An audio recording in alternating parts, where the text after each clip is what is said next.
यदा यदा हि धर्मस्य ग्लानिर्भवति भारत अभ्युत्थानम् अधर्मस्य तदात्मानं सृजाम्यहम् परित्राणाय साधूनां विनाशाय च दुष्कृतां धर्म संस्थापनार्थाय संभवामि युगे युगे। हरि ओम। यो अनादि अनंत निरुपाधिपदये प्रदिष्ठ कल्याण कृन्नखिल जन्मभृतां वरिष्ठ पापान्निवार्यति पाति च सत्सखेव स्वयं प्रसीदतु सनातन धर्मदेव। प्रिय दर्शकों, सादर नमस्कार। आज पुनः संस्था सनातन धर्म परिषद सूरीनाम की ओर से यह संदेश उपदेश नामक कार्यक्रम प्रस्तुत है। इनमें धन खर्च करने वाले रूबी मारक क्वाटावैख, उनके मालिक, पत्नी, परिवार, बच्चों के लिए एक सुखद जीवन की ईश्वर से याचना करता हूँ। चलिए गीता जी में शिक्षा, इस बात को आगे बढ़ाते हैं। और कितना दिनों से हम ये शिक्षा पद्धति लेकर आपके साथ चल रहे हैं। बीच बीच में कुछ दूसरे विषयों पर बातें की गई, पर ये शिक्षा आगे बढ़ती रहती है। और गीता जी की शिक्षा, इसका कभी अंत हो पता नहीं। यदि राग करने हो, चिपक जाना हो, तो बोले कि राग को मैंने पिछली बार आपसे कहा कि बुरा है। राग बंधन का प्रमुख कारण है। राग व्यक्ति को बंधवा देता है और जीव इस प्रकार के जंजीरों में बंध जाता है कि अपने को फिर कभी छोड़ा नहीं पाता, इस भव सागर में डूब जाता है। उसे राग कहते हैं। यदि राग करने हो, फिर भी राग करने हो, ठीक, तो बोले सत्संग से राग कर लो, भजन से राग कर लो, ईश्वर के ध्यान से राग कर लो, तीर्थ, मंदिर और प्रभु से प्रेम कर लो, प्रभु से प्रेम कर लो, सत्संग से प्रेम कर लो। क्योंकि वही सत्संग से, राग करने से, सत्संग में अनुरक्त हो जाने से, सत्संग में डूब जाने से मोक्ष निकल आएगा। मुक्ति वही है, सत्संग के पास में मुक्ति है। वहीं से विवेक उत्पन्न होगा। और यदि विवेकी व्यक्ति बन जाए, धर्म अधर्म को जान ले, सत्य असत्य को जान ले, अच्छा और बुरा को पहचान ले, अरे तब तो मुक्ति में इतना दूर पहुंच गया है कि मुक्ति उनके ठोकरों में मिलती है। फिर यदि वह भजन के साथ में चिपक गया, भजन करने में लग गया, प्रभु का भजन ही प्रिय हो गया इनके लिए, जो भजन से कहता है आई लव यू भजन, अरे तब तो ये आई लव यू और उस आई लव यू में तो जमीन आसमान का अंतर है। तो प्रभु के साथ में कर लो राग, प्रभु के साथ में राग हो गया भजन करते हुए, तब तो मुक्ति की ओर पहुंच गए। जो अंतिम गंतव्य स्थान है जीव का, वहाँ तक पहुंच गए भजन में। फिर ध्यान में जहाँ बैठ गए तो प्रभु की मूर्ति जो आपने देखी, प्रभु की मूर्ति जो मंदिरों में आपने देखी और जो मूर्तियों को कहीं पर भी आपने देखी, किसी प्रकार के रेखा चित्र आदिकों में भी प्रभु की मूर्ति देखी। बस आंख मूंद करके ध्यान में चले जाओ, अपने मन में वही लाओ, शांति आ जाए। और वो प्रभु कहाँ से? उस मूर्ति से जो सामने ध्यान में है, उस मूर्ति से धीरे धीरे मेरी आँखों के मार्ग से, मेरी नाकों के मार्ग से, मेरे मुंह के मार्ग से, किसी भी मार्ग से प्रभु मेरे हृदय में आकर के रह जाओ, यहीं पर बस जाओ भगवान। और प्रभु यदि इस प्रकार धीरे धीरे ध्यान में यहाँ आकर बस गए, वहाँ पर देख करके ध्यान में आने लग गया, तो समझो आपका ये जो कर्म था ये सफल हुआ और आप निश्चय ही मुक्ति के अधिकारी बन गए। तो इस प्रकार प्रभु को अपने ध्यान में लाओ, ध्यान में। और ध्यान में तभी आ सकता है जबकि बाहर से पहले ध्यान में भीतर लाया जाए। तो बाहर किस में? तो कहते हैं कि एक मूर्ति चाहिए। कहाँ पर? भगवान है कैसा? तो भगवान को जिस प्रकार विद्वानों ने आपके लिए बना दिया है, रच दिया, सजा दिया है, विद्वानों ने देखा होगा। विद्वानों ने क्या? तो कृष्णद्वैपायन व्यास जी ने देखा होगा। तो व्यास जी ने जिस प्रकार की मूर्ति आपके सामने पुराणों के जरिए रच करके शब्दों वाली मूर्ति आपको दे दी है, उस शब्द वाली मूर्ति को लेकर के कलाकारों ने फिर गढ़ करके पत्थर और लकड़ियों की मूर्ति बना दी है। उन प्रकार के स्वरूपों को अपने सामने लाओ और उन्हें सामने लाकर सरलता से फिर उनका ध्यान करो, और ध्यान करते करते धीरे धीरे उनको अपने हृदय में लाकर बसा लो। इस प्रकार की मूर्ति वही भगवान की मूर्ति है, वही है जिस प्रकार विद्वानों ने कहा है, यद यदाचरति श्रेष्ठे तत्तदेवेतरो जनः। इस प्रकार जो कर लेता है, सयत प्रमाणम कुरते लोकस्तद अनुवर्तते, अर्थात जो प्रमाण वे दे देते हैं, बता देते हैं। कौन? श्रेष्ठ जन। तो श्रेष्ठ जन कृष्णद्वैपायन व्यास आदि जो महर्षि हुए हैं, वे जिस प्रकार के आचरण कर गए हैं, जो बता गए हैं, उनका आचरण करना ही अपना कर्तव्य होता है। और उनके प्रमाणों को मान करके जो मूर्ति उन्होंने हमारे सामने रख दी कि ये भगवान की मूर्ति है, शंख चक्र गदा और पद्म, और या तो फिर वासुकी नाग, और फिर त्रिपुंड लगाए हुए, और फिर ये वस्त्र दिगंबर, और जो भी कुछ कहा है उन सब को बटोर करके, और जो मूर्ति कलाकारों ने रच करके रख दी है उसके अनुसार हम ध्यान में करें। तो कहते हैं कि ध्यान करो, तीर्थों में जाओ, तीर्थों के साथ चिपक जाओ, तीर्थों के साथ राग हो जाए।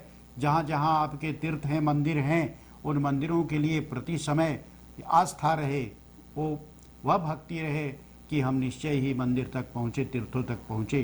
प्रभु से प्रेम कर लो, और जो प्रभु से प्रेम कर लेता है, कहते हैं उसके साथ में जो राग हो जाता है तो संसार से द्वेष हो जाएगा। एक ओर यदि राग बनेगा तो दूसरी ओर द्वेष बनेगा। तो संसार से द्वेष, प्रभु से राग। तो प्रभु से राग कर लो, संसार से द्वेष होगा, ये तो अच्छी बात है।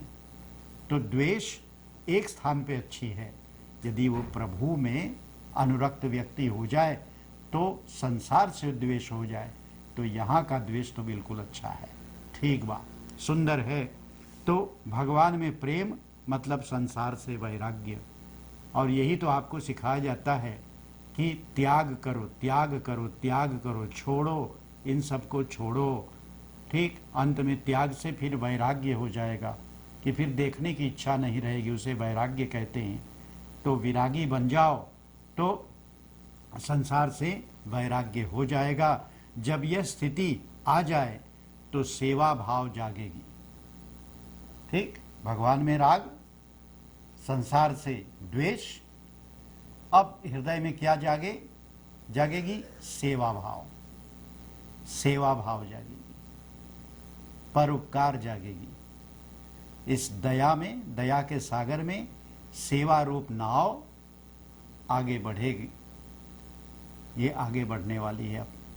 तो अब आएगा कि जो भी कुछ है सेवा में लगाओ, तन को तो सेवा में लगाओ ही।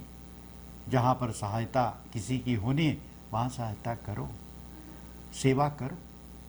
सेवा धर्म, सेवा भक्ति, ये सब कुछ बोलने वाली बात नहीं है, ये तो करने वाली बातें हैं। इसे करनी चाहिए, सेवा में लगो, किसी की भी सेवा हो।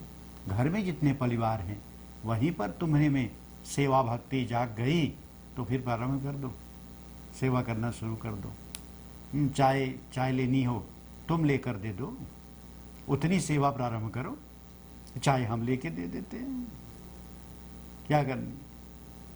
अच्छा गाड़ी साफ करनी है और चलो तुम बैठ जाओ, मैं साफ कर देता हूँ, गाड़ी सेवा कर दो। मैं कपड़े धोने चलो मैं धो देता हूँ, मैं ये कर लेता हूँ, मैं वो कर लेता हूँ। तो सेवा वहीं से शुरू। सेवा का मतलब नहीं किसी के पाँव में बैठ जाओ बस पाँव दबाते रहो, सेवा नहीं। सेवा उनके लिए जो कार्य सुलभ हो जाए उसे सेवा कहते हैं। किसी के लिए कार्य सुलभ हो जाए करने वाला सेवक बन जाता है। भगवान का सेवक बनो, प्रभु का कार्य सुलभ हो जाए, प्रभु का कार्य सुलभ हो जाए। पता नहीं प्रभु क्या करने वाले हैं, पर एक बार प्रभु तुम्हें निमित्त बना लें तो अपने को भाग्यशाली समझना चाहिए कि भगवान का कोई कार्य मेरे जरिए हो गया, भगवान ने मुझे निमित्त बना लिया, मैं वैरकन फोर वैरप मुझे बना लिया कि मैं भगवान का कोई कार्य कर सका। भाग्यशाली वह होता है कि भगवान एक बार उनका प्रयोग कर ले। तो भगवान का कार्य करिए। भगवान का कार्य केवल मंदिर में नहीं होता। जिनके पाँव में घाव हैं, सड़ रहे हैं और जहाँ से कीड़े बिलबिला रहे हैं, उनको साफ करके और उनको स्वस्थ बनाने में प्रयत्न करना, ये भगवान का काम है। इस काम में लग जाओ भाई। ठीक, पहले नाक सिकोड़ोगे, फिर नाक बंद करोगे, 2 दिन तक खाना नहीं खाओगे, ये सब कुछ होगा, पर लगो तो भाई, उससे जो सुकून मिले और प्रभु उससे प्रसन्न हो, बस वही चाहिए। इस प्रकार की भाव हृदय में जागेगी। राग द्वेष ये तो स्वभाव हैं, ये तो अपने भाव हैं, नतुर्लक हैं। राग और द्वेष आते रहेंगे हर मनुष्य के पास। ये राग द्वेष कोई वस्तु पदार्थ नहीं है कि इसे यहाँ से ठुकरा दिया, वहाँ से तोड़ दिया, वहाँ से जला दिया, वहाँ से फेंक दिया, नहीं। ये तो हृदय के भाव हैं, मानसिक भावनाएं हैं। राग और द्वेष कहते हैं ये स्वभाव हैं, और इन स्वभाव को इन्हें मिटा तो नहीं सकते। नातिर को कोई मिटा नहीं सकता। पानी के खारेपन को कोई मिटा सकता है क्या? नहीं मिटाया जा सकता। हाँ, आज यंत्र बनते हैं, यूरोप में यंत्र बने रहे हैं कि जिन यंत्रों से समुद्र का पानी खींच करके और उसे फिर जो नमकीनता है उसे निकाल करके और फिर पीने के लिए प्रयोग में लाया जाता है। पर समुद्र का पानी, समुद्र का खारापन समाप्त हो गया? नहीं, समुद्र का खारापन उसी तरह है। जो पानी तुमने निकाल लिया और उसमें से तुमने जो नमकीनता है उसे बाहर किया, उसे हटाया। हाँ, इसके लिए कोई यंत्र बन जाए और यंत्र से हो सकता है तो बिल्कुल ठीक है, बहुत अच्छा है, हमारे उपयोग का है।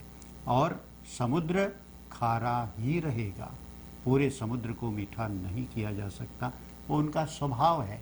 ऐसे मनुष्य का स्वभाव है, राग और द्वेष उसमें है और वे स्वभाव मिटाए नहीं जा सकते। तो बोले क्या करें फिर?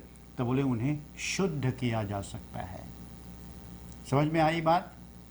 तो जो पानी यूरोप में आज समुद्र से खींच करके और पीने के लिए उपयुक्त बनाया जाता है, वो शुद्ध किया जाता है। उनमें जो नमकीनता है उसे निकाल ली जाती है और उसे शुद्ध करके पीने आदि के कार्य में लगाने के लिए ले लिया जाता है। तो ऐसे स्वभाव जो हैं वे शुद्ध हो सकते हैं, किसी अंश तक शुद्ध हो सकते हैं। तो इस प्रकार आपके जो राग द्वेष है वे मिटाए तो नहीं जा सकते, पर उसे शुद्ध किया जा सकता है और उसे व्यक्ति शुद्ध करे। तो कहा कि संसार की सेवा राग द्वेष को शुद्ध करता है। संसार की सेवा राग द्वेष को शुद्ध करती है। तो संसार की सेवा में लग जाओ, राग और द्वेष शुद्ध होंगे। अब किसी से राग नहीं होगा और किसी से द्वेष नहीं होगा, राग द्वेष दूर हो जाएंगे, आप सेवा में लग जाएंगे। तो सेवा में तो आप चिपके भी नहीं रहेंगे, एक सेवा से निकले दूसरी सेवा, दूसरी सेवा से निवृत्ति तीसरी सेवा, ऐसे सेवा में लगते रहेंगे। ठीक, और द्वेष तो होगा नहीं, द्वेष कर लिया तो सेवा नहीं होगी। ठीक, तो इसी प्रकार द्वेष छोड़ करके, माने द्वेष और राग को शुद्ध करके व्यक्ति संसार की सेवा कर सकता है। तो अपने अधीन जो कुछ है उसे व्यक्ति को त्याग करना है। और अपने अधीन है का अहम, और अहम का पैदाइश कहाँ से है? तो बोले सेवा से। तुम सेवा कर रहे हो तो अभिमान होगा कि मैं सेवा कर रहा हूँ, मेरे समान कौन है और कौन सेवा करने वाला है, मैं सेवक, तो मैं महान हो गया। ऐसी समझ जब आ जाए तो अभिमान आ जाता है। तो देखिए अच्छाई से बुराई कैसे उत्पन्न होती है। अच्छाई से बुराई उत्पन्न हो जाए, होती है। तो कर रहे हो सेवा, अभिमान पैदा हो गया, बुराई पैदा हो गई। और अभिमान यदि अहमता ये यदि आ गया तो अहम का नाश, अहम का ह्रास कैसे हो? तो जो सेवा रूप राग और द्वेष को शुद्ध करने के लिए कार्य किए जाते हैं, वह कार्य धर्म मानकर किया जाए कि यह धर्म ही है, इसके अतिरिक्त और धर्म नहीं। ऐसा अनन्य भाव से यदि सेवा की जाए तो व्यक्ति अहमता का भी ह्रास कर सकता है। तो अहंकार भी कम कम और अंत में नष्ट होता चला जाएगा, अहंकार भी नहीं रह जाएगा। तो इस प्रकार व्यक्ति अहंकार का भी विनाश करके, अहंकार का भी परित्याग करके और सेवा धर्म को अपना लेता है। कैसे? राग द्वेष को शुद्ध करके। ठीक, राग द्वेष एकांत किया, शुद्ध करने के लिए सेवा भक्ति की, सेवा के जरिए अहंकार उत्पन्न हुआ, अहंकार का परित्याग करके और सेवा में लगे रहना। कहते हैं सेवा कर सकता कौन है? तो बोले कि जो अपने लिए कुछ ना चाहे। सेवा कौन करे? जो अपने लिए कुछ ना चाहे, वही सेवा कर सकता है। महात्मा गांधी जी आपके युग के हैं। आपके युग में महात्मा गांधी जी सेवा करने के लिए, समाज सेवा के लिए चल पड़े। अपने लिए क्या चाहते हैं? कुछ नहीं। अपने स्वयं के लिए, स्वार्थ उनमें नहीं है, स्वार्थ नहीं। समाज के लिए क्या चाहते हैं वो अलग बात है, देश के लिए क्या चाहते हैं वो अलग बात है, जन जन के लिए क्या चाहते हैं अलग बात है। पर स्वयं के लिए, स्वार्थ के लिए गांधी जी कुछ नहीं चाहते, पर सेवा करेंगे। सेवा को उन्होंने धर्म मान लिया। जो कोई नहीं करना चाहता है वही करना चाहता है।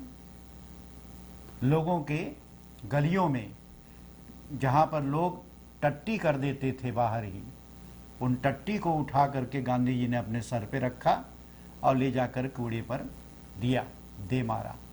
ठीक, कौन करेगा? तुम में से तो सभी नाक सिकोड़ गए अभी केवल शब्द सुन के कि गांधी जी टट्टी उठा कर लेंगे। पर किया उन्होंने। किसकी सेवा हुई? सबकी, सामाजिक सेवा। सभी रोग से, गंध से बच गए। ठीक, और लोग करने लगे, और लोग करने लगे। गांधी जी ने ये दो बातें सिखाई कि ये किसी विशेष जाति के करने का कार्य नहीं है, ये सबके करने का कार्य है। सबका मल है और सबका मल सभी उठा करके कूड़े पर धरें, और या तो ऐसा प्रयत्न करें कि ये मल इस प्रकार से बाहर यहाँ वहाँ ना हो, क्योंकि ये रोग का कारण है। और ये शिक्षा धीरे धीरे काम कर गई। आज तक ये शिक्षा बराबर काम करती जा रही है। अभी पूरा या तो ये नहीं हुआ, पूरे भारत में भी अभी ऐसा नहीं हो सका, पर प्रयत्न है आज कितने वर्षों के बाद, 70-80 वर्षों के बाद भी प्रयत्न है कि गांधी जी की इस बात को अब साकार कर लिया जाए और सर्वत्र टॉयलेट आदि की तैयारी हो रही। तो सेवा वही कर सकता है जिसे कुछ चाहिए नहीं, जो निस्वार्थ हो वही सेवा कर सकता है।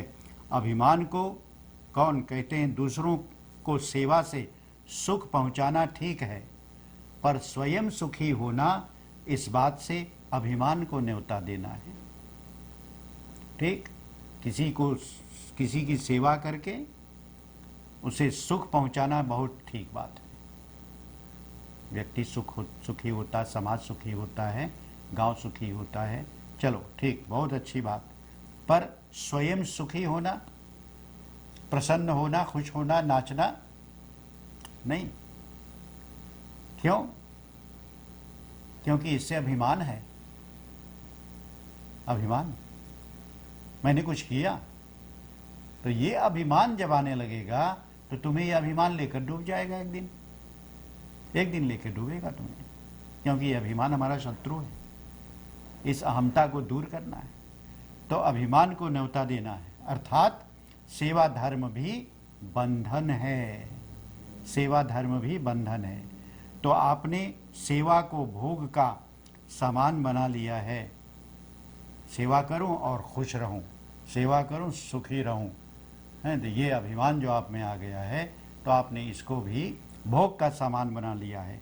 एक बात ध्यान से सुनो, सेवा में लगने वाले पदार्थ, वस्तु, चीजें, समय, हाथ पांव आदि, ये जिसकी सेवा होती है उसी की वस्तु है, साधन है, उसे ही दे दी जाती है।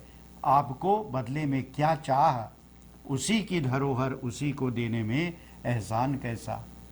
ये शब्द हमने लिखे हैं और ये समझाने के लिए कि आप ये मत समझिए कि मैं जो सेवा कर रहा हूं मैं कर रहा हूं, नहीं।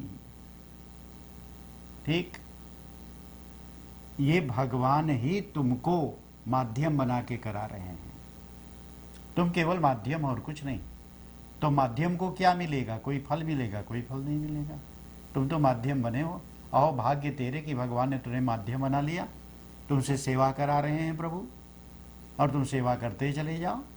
यही है वास्तविक धर्म, कि भाई मैं तो माध्यम हूं, जो कुछ करता हूं भगवान के लिए करता हूं।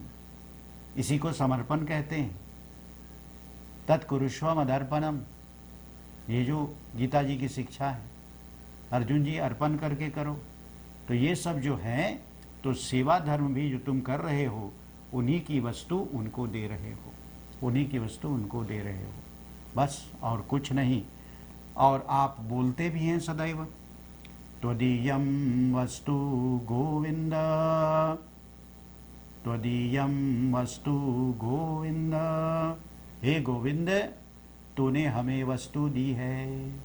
ये सब कुछ है जो तूने हमें दिया।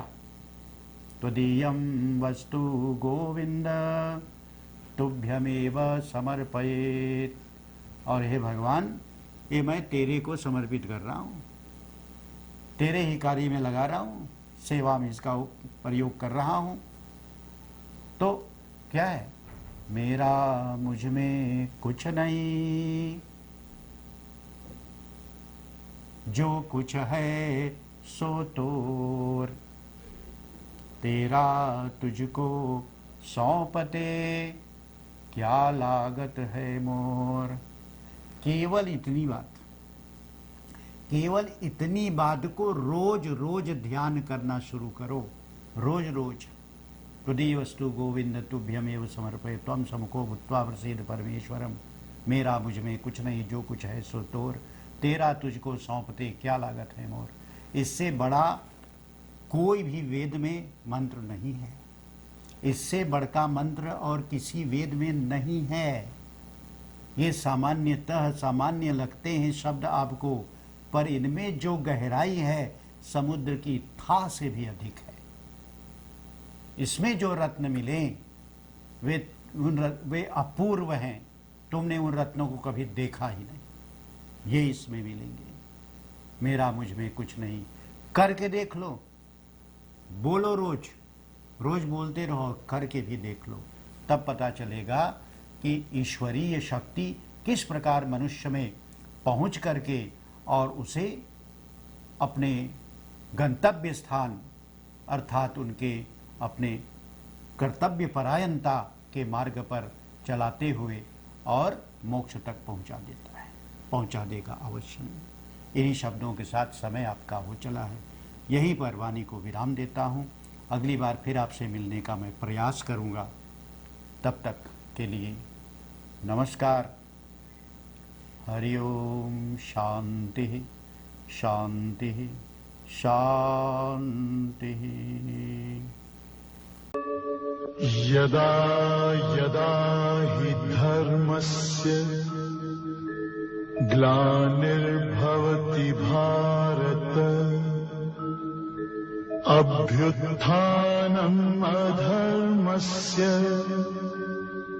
तदात्मानं सृजाम्यहम् परित्राणाय साधूनां विनाशाय च दुष्कृतां धर्म संस्थापनार्थाय